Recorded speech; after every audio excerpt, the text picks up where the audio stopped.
What's up guys, DukeSloth here, and today we are talking about the patch notes for patch 5.9, Dragon's Fortune. Now it hasn't been too long since the Chernobog patch.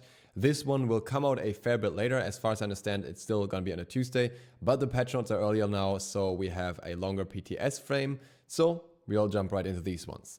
With this patch we have a variety of new skins as usual. I will show off the bigger versions here real quick.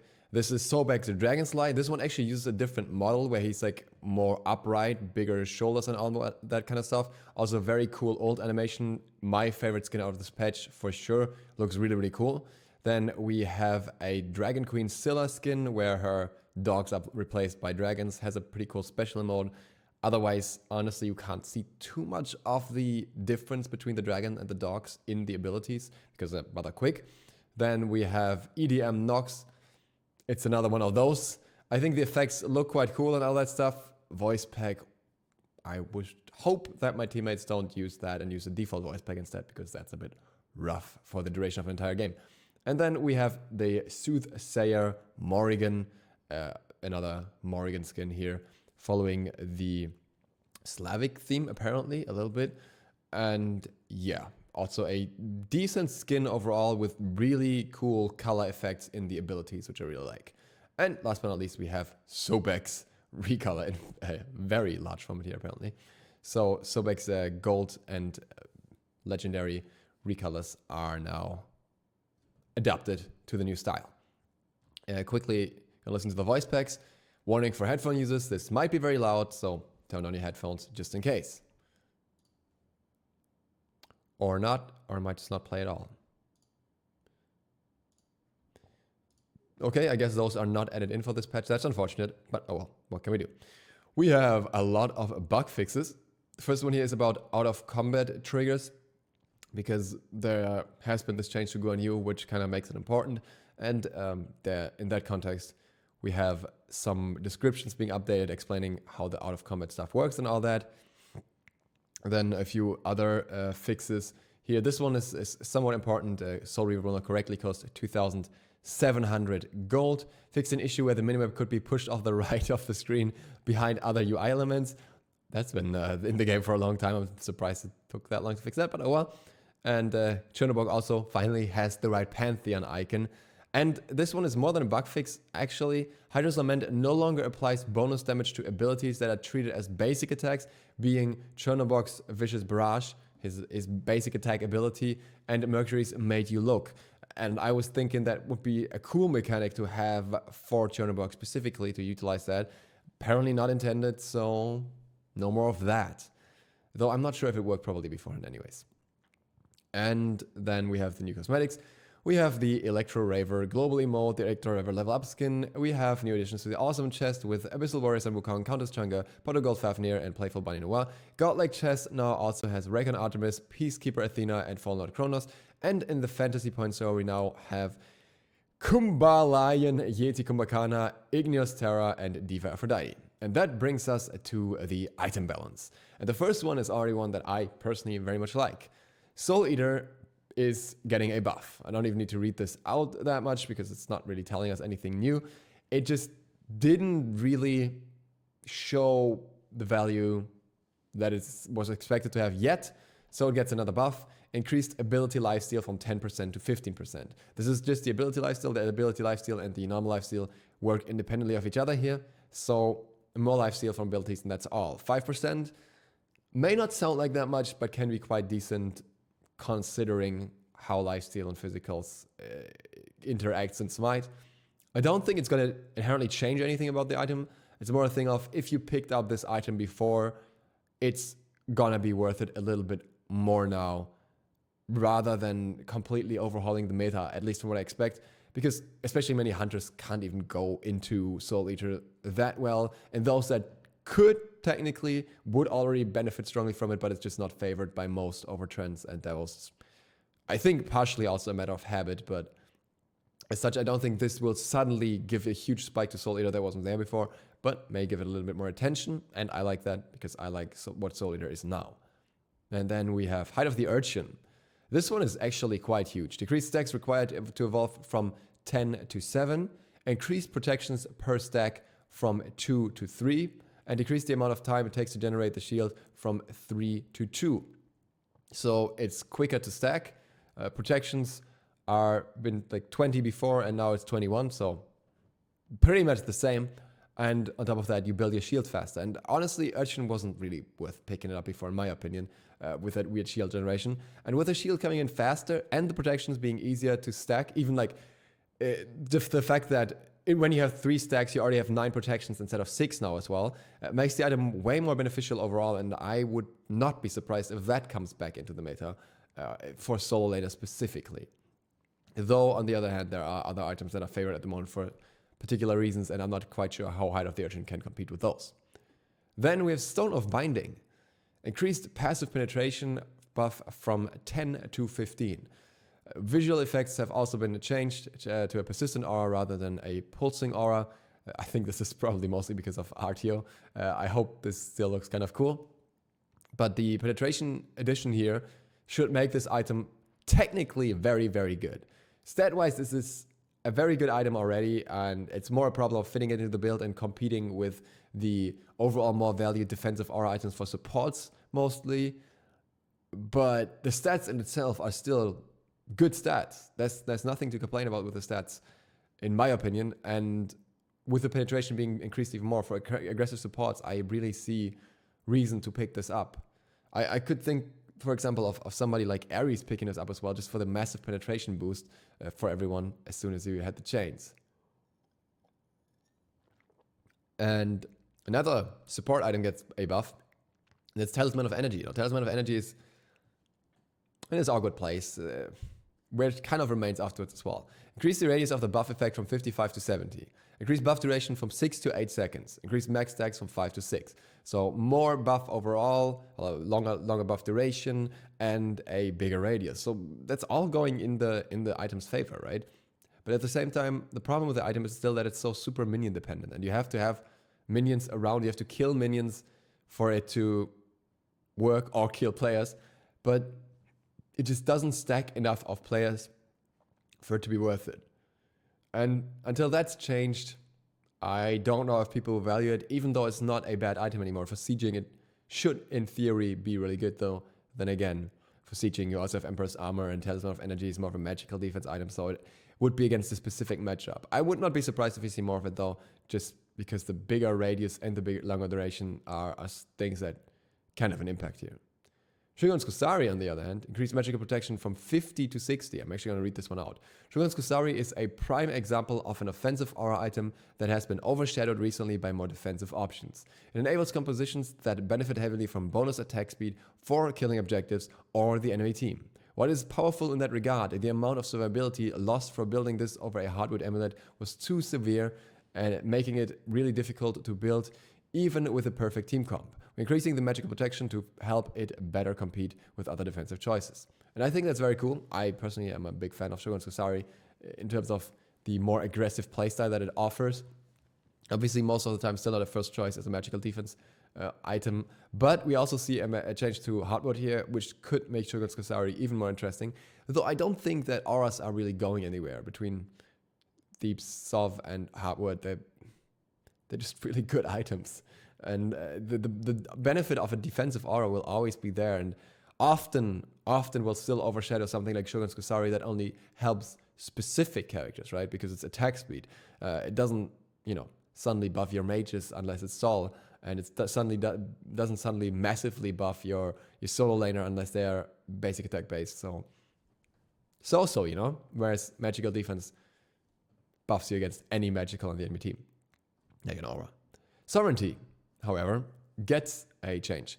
And that's because Sovereignty was just a bit too good in any regard. It was just overshadowing other defense items or aggressive items, and a certain helmet that was very high in the meta for a while.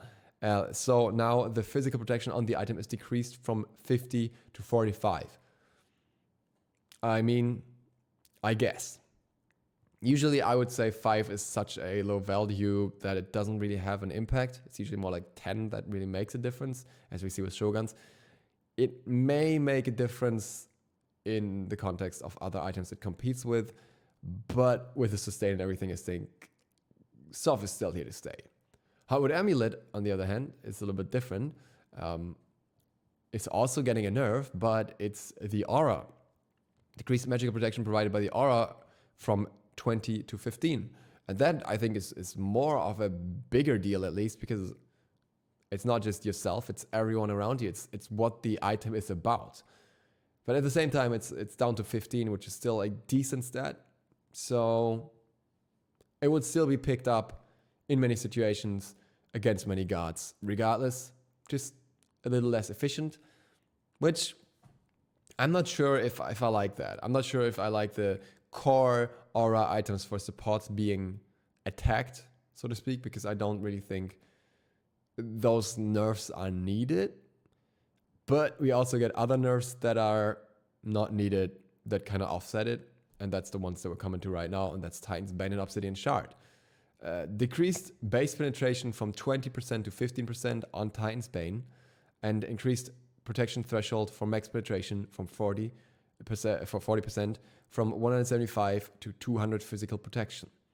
Reasoning being, Titan's Bane and Obsidian Shard saw a very high amount of use rate in the recent LAN, regardless of the enemy comp being tank heavy or not.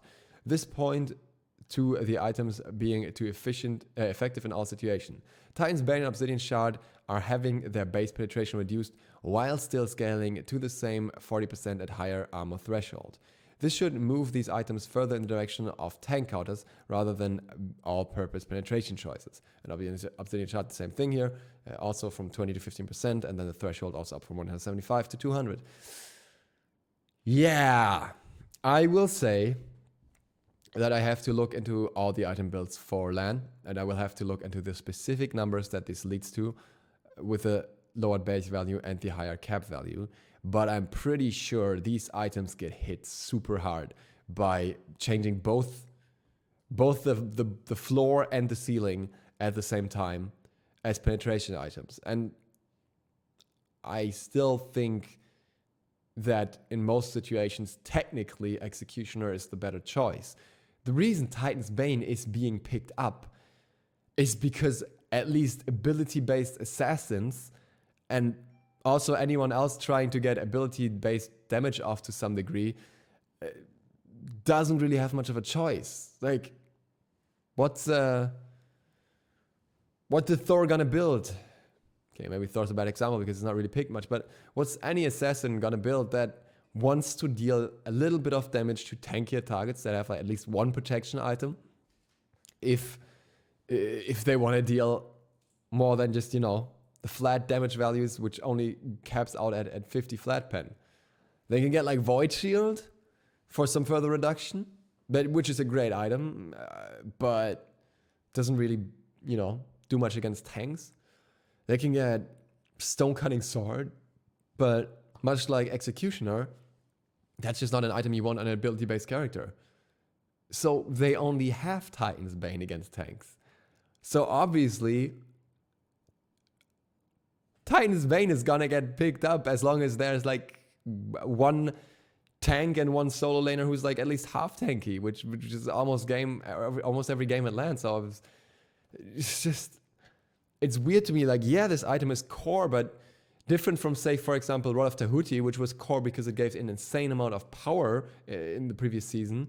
The reason for Titan's Bane being core is that you need a mix of different kinds of penetration in most situations to reliably deal damage against more than, say, 2 targets on the team. And you can't just always get to those 2 targets that you would like to deal optimal damage to. So they are a necessity, but they are not a bad one.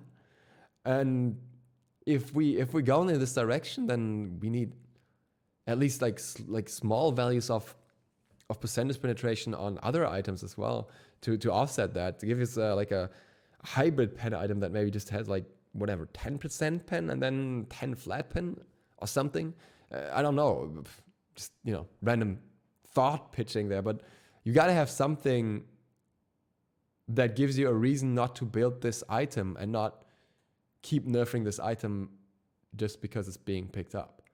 We're also not nerfing boots because they're being picked up. No, because we're buffing boots. and they're picked up anyway, so yeah. Boots are being buffed basically to help mages in the early game, because apparently mages were underperforming in the early game compared to hunters, which is why hunters were played in middle lane in the recent LAN, which is actually something that mostly affected NA teams as far as I know, as far as I recall, because they had this kind of hyper aggression mid lane strat, and the mages couldn't hold their own against it. In my opinion, that's more of a strat. In my opinion, that's not something that you need to buff mages for, because at the end, mages were still played very successfully in mid lane, and the reason why that was is because of their late game, where the offensive early game hunter like Ola would just fall off compared to them, where they have those big AoE teamfight ults. So for me, this is just playing towards different niches and stuff, but apparently as a statistic, mages as a whole had been underperforming. Buffs resulting out of that: Shoes of Focus get the magical power increased from 40 to 55, and Shoes of the Magi get the power increase from 45 to 55. Bigger buff for Focus here. This makes Focus more interesting, in my opinion. Shoes of the Magi always had this like upper hand because it has more power and more pen, whereas Focus was nice for like late game mages with its extra mana and its CDR, but you know, not the direct pen, not the direct early aggression. With them having the same power though, I think at least guards that can consider both options have a much higher potential to gain out of Shoes of Focus. I think, for example, Janos here. Janos has like, he likes CR anyways, right? And now it's just so much of a difference, you know? And I also think this is interesting because aggressive supports will be buffed either way. Aggressive supports that go for either of these options have extra benefit from it, and that's cool. Let's see what happens with that. As for mages, I don't really know if they really needed that buff. Doubt on that one. Not an awfully game-destroying buff though, but I think, like I said, it's more of a strat thing. And that brings us to guard balance. Quite a bit today, considering it was not, from my expectation, a big patch. I thought it was going to be a small one because of Chernobog being recently released, but we have Aquatic getting a buff. And this one is targeted as this Corpse Explosion. Increased initial damage from 60 to 100 to 90 to 130. 30 extra damage on all ranks on the initial explosion. And then increased damage, decreased damage per corpse from 60 to 160 to 55 to 155. So you get 30 extra damage, but per corpse you lose 5 damage. I think we're okay here. I think, considering this won't make a difference, unless I'm mistaken, once you have 6 corpses on the map, unless there's some specific interaction with the corpses I'm not aware of. Yeah, I think he's fine. It's funny to me because this is targeted at his early game because of the struggles he has there. And I think Apart's issues in Conquest don't necessarily lie in that. But I also know that he is being played. I think is it Yaman that plays him at the moment in ranked or something? One of the energy players was like spamming him like crazy. So at least as a stomp guard, I suppose he has his purpose somehow, and maybe more that we don't know about yet. But I just the last thing I would have expected Apwash to get is more damage. I thought maybe it was something like, you know, more vision, more utility, more mobility, but nope. Apwash gets more damage in almost every situation, because really, how often do you wait until 6 corpses are dropped without anyone destroying the corpses beforehand? Well, we will see. Chernobog. Yeah. The Lord of Darkness made a strong appearance, but aspects of his kit made him difficult to use in ways players wanted. His mana costs are being lowered to allow him to use more abilities, especially in the early game. This will also open up a more build path for him instead of needing to rush Transcendence. Crystallite Curses is also getting a small damage bump, helping his damage output in the early game and when he lands the first part of his combo. Finally, Living Nightmare is getting some slight time adjustments. Players will find themselves landing quicker and being able to act more quickly after landing. Yeah. Right. General improved audio on basic attacks to better match visuals. Fine. Crystallized Curses. Decreased mana cost from 60 to 80 to 50 to 70. Good change. Increased initial damage from 50 to 170 to 70 to 190. Okay, I guess. Did not realize that damage was his flaw. Clearing was his issue. I really don't see how it goes in line with anything else.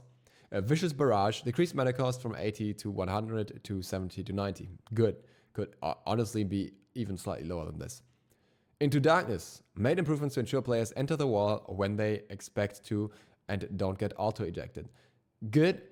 Not sure why that took until release, because I reported this on the very first day of PTS that was on long enough and was intentionally left on that long to fix those kind of things.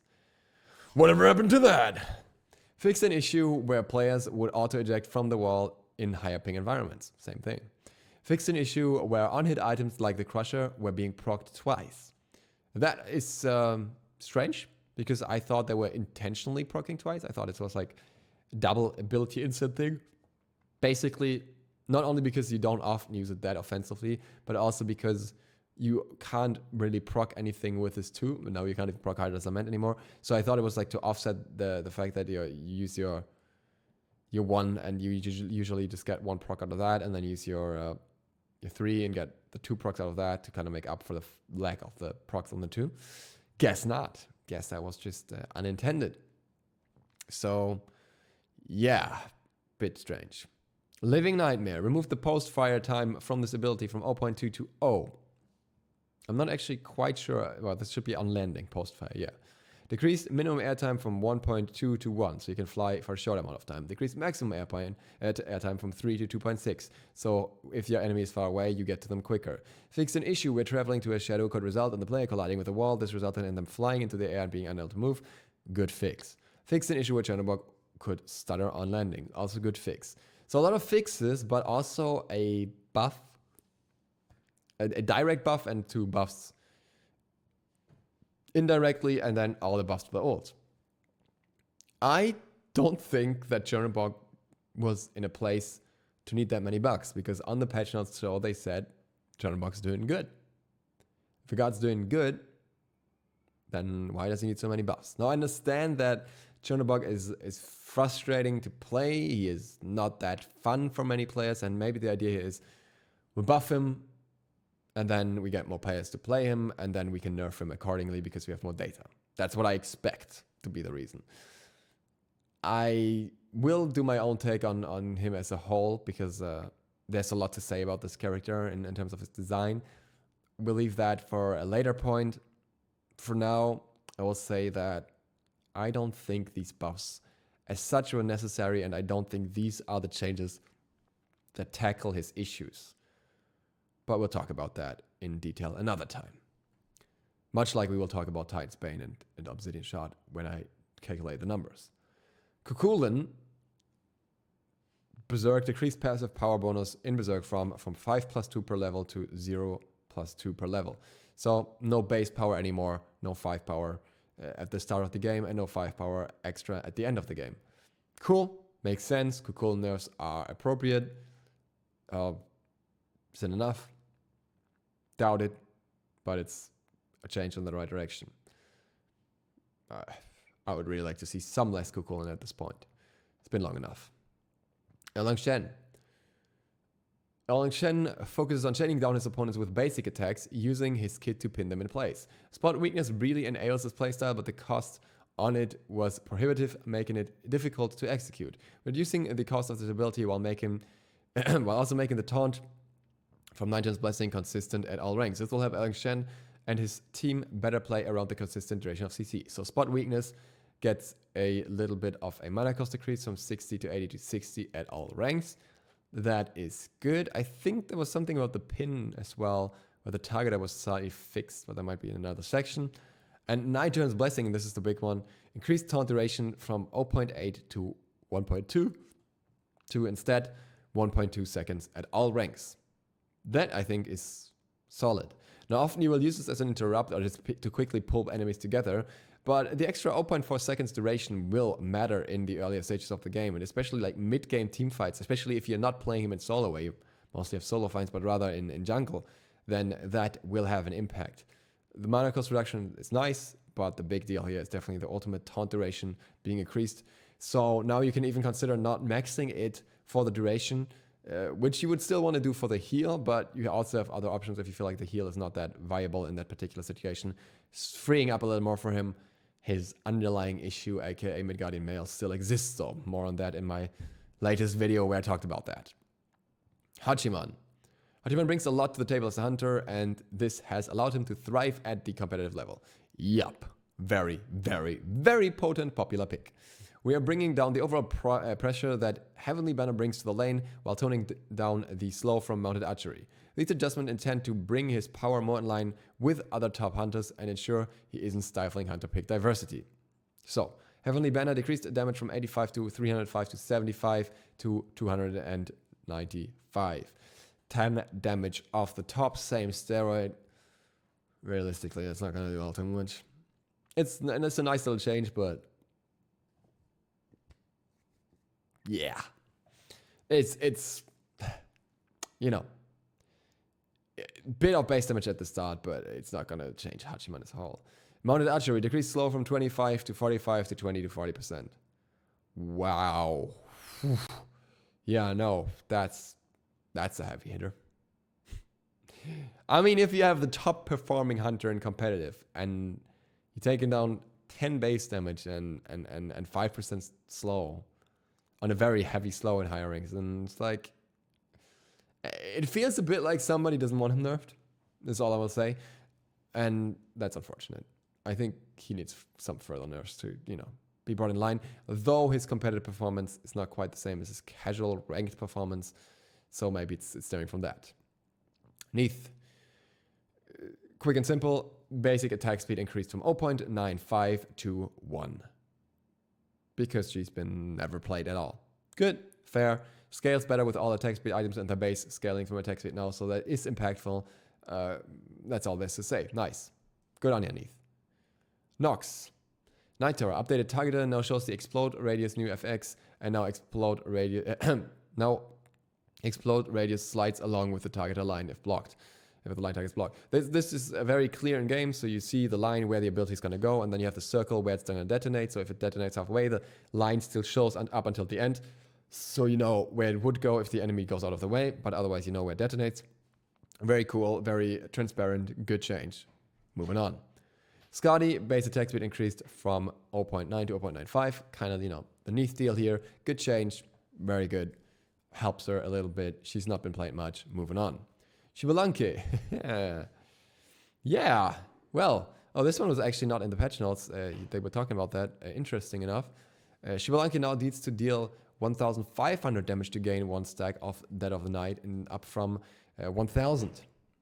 That means it's actually coming online a fair bit later than before, because it was just too easy to get the stacks. Now it's actually on a more reasonable level, I think. This is something that you won't just push in early game with super high aggression, but rather, at least mid stages of the game. It depends on how good you're playing and how your game's going overall.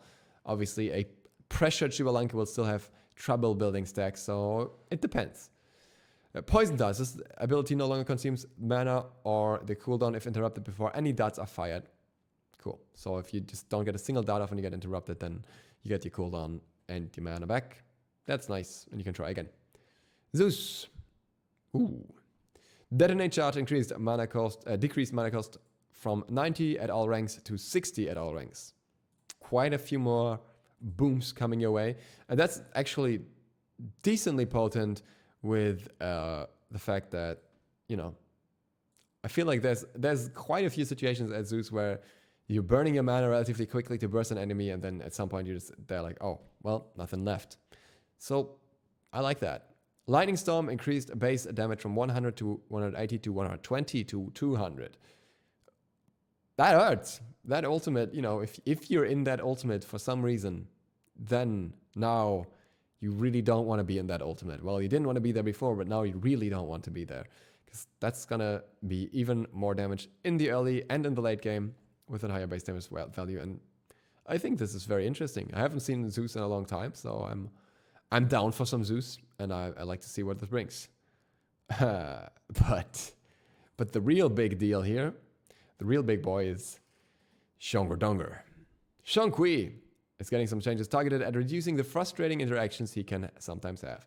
And that's basically all we have to say, because the rest will explain in the abilities. Demon Back increased stacks from 20 to 40, but decreased protections per stack from 2 to 1. So same amount of protection at 40 stacks now. But ZHONG Kui now gains stacks when witnessing any death. He no longer gains stacks from consuming marks with exorcism. This means your stack time is going up a lot.